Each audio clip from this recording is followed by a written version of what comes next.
wanted to take a look at schools that paid attention to time and who understood that teaching was really, really difficult. And if teachers had time to learn with and from each other, it would benefit their children and it would benefit themselves as teachers. We looked at 4 innovative public schools across the country to examine how these schools organize teacher time to support teaching and learning.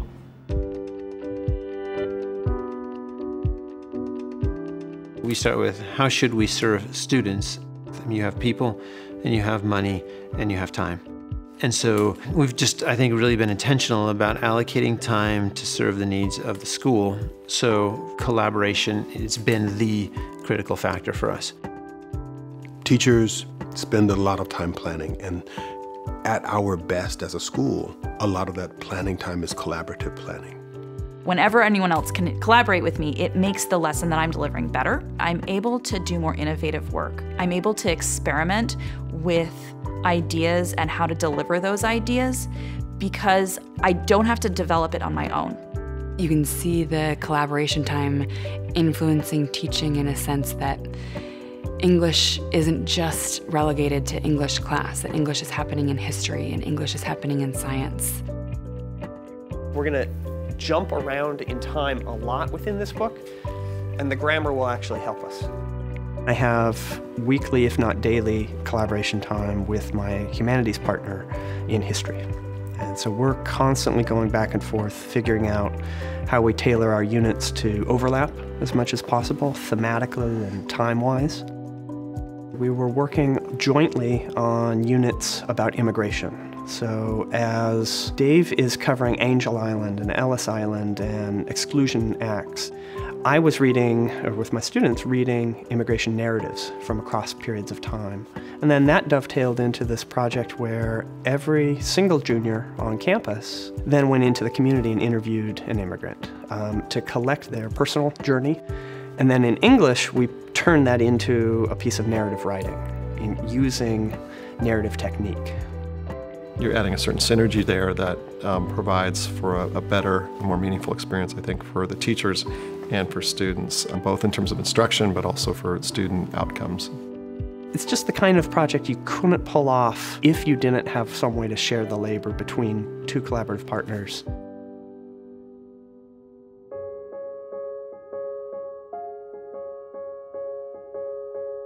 Before I came to the school, I taught for 2 years at a more traditional school, and I was in my classroom, and that was it. There were no real structures, though, around collaboration. And then I found this place, and I was really blown away. So ultimately, at our core, we're team-based. The team looks like an interdisciplinary team of teachers. They're sharing their curriculum, they are looking at struggling students, they're reaching out to parents, they're doing all of the day-to-day important things. I really do value the amount of time that we meet because you get to know everybody's personalities. You're able to support teachers the way that they need to be supported instead of you saying what they need, they tell you what you need. And so it's just a very collaborative atmosphere.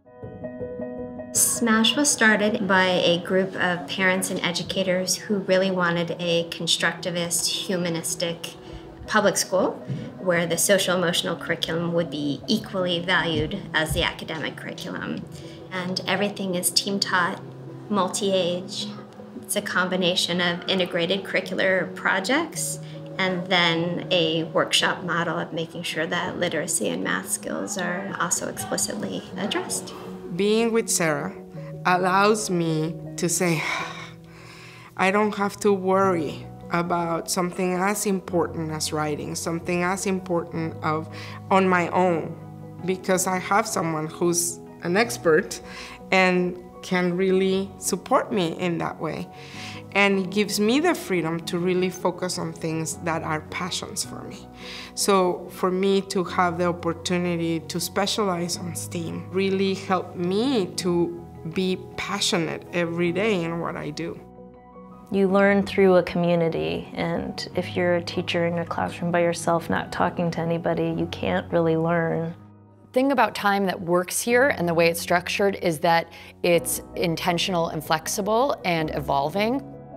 We're definitely allowing ourselves to specialize and differentiate, and at the same time, we're linking and we're finding what we have in common with our colleagues.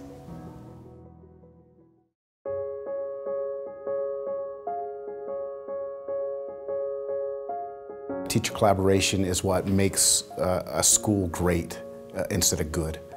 If teachers can collaborate and not feel like they're working out of a silo, not feel like they are their own entity, but they're a part of a team that is looking at the way kids learn, they're looking at their own teaching style, they're looking at the curriculum.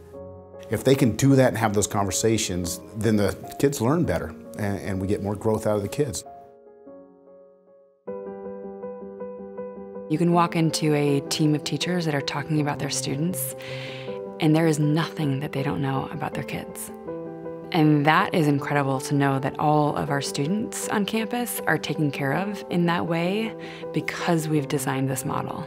She's in Spanish 2 as a freshman also. Yeah. If she thinks she can get it together and pass, I'd want her to stay. Of course, yeah. Right. Yeah. Because the teacher time is structured in a way that we specifically have time to address student issues, we get to see a fuller picture, which allows us to tailor our services based on the needs of the student.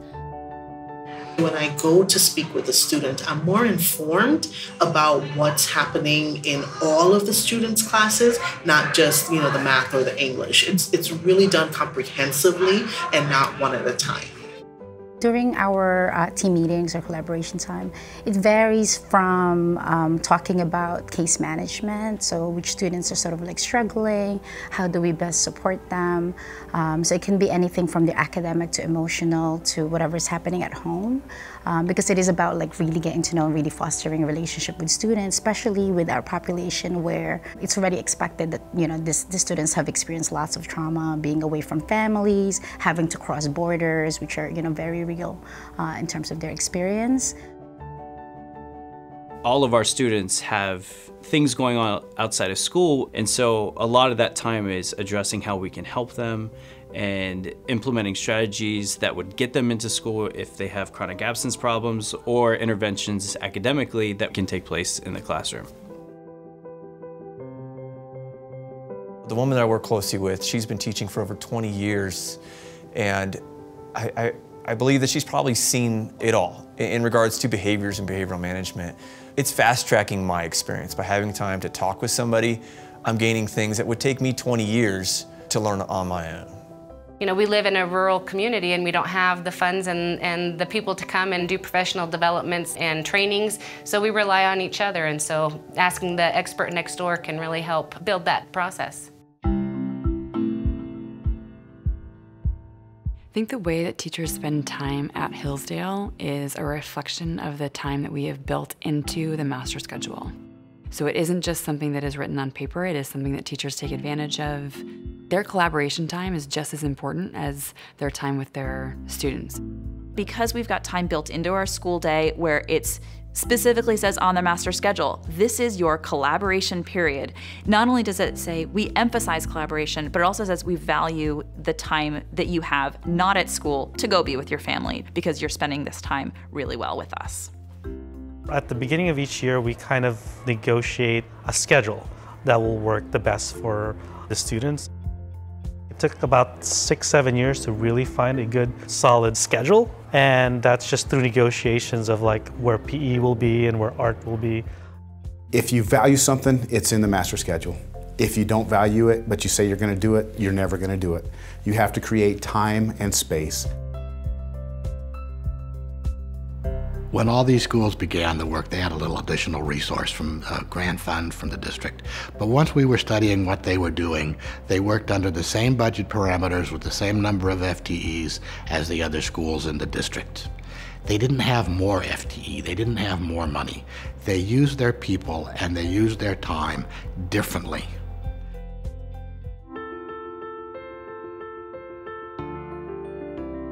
Part of what really makes our partnership work is that we have the freedom to have ideas and present them to our administrator. And our principal is a type of principal that will really encourage creativity and support us. Everyone in our school feels like we're a part of the conversation, and you really feel this extra weight of responsibility and agency. There needs to be teacher voice. It doesn't run without the teacher voice. Teachers are really behind all of the decisions that are getting made day to day. Having a great group of people who are good at working in teams has helped me keep going here and want to stay focused. I feel like a professional, having this time to work with my colleagues. It feels like we have a unified mission in what we're trying to do. We have an incredible amount of cohesion and connectedness between teachers. We all respect and know each other very well, and there's a friendship element that is layered on top of a professional element that really makes us work well together. We feel very fortunate to be able to teach in a school that supports us in this way. In the end, and this is something I think about really more as an administrator, it's about the institution growing. It's about a department getting better so that if one piece of that department is going to leave, that their wisdom and knowledge is embedded in the larger construct, and when they leave, that the wisdom doesn't leave with them. I never saw myself as the lone wolf or as the rock star or as the individual actor. I found my identity in collaboration. It opens up your doors and allows us to be a whole school, not like I'm just Matt Wolford, third grade teacher, but I'm a part of something bigger.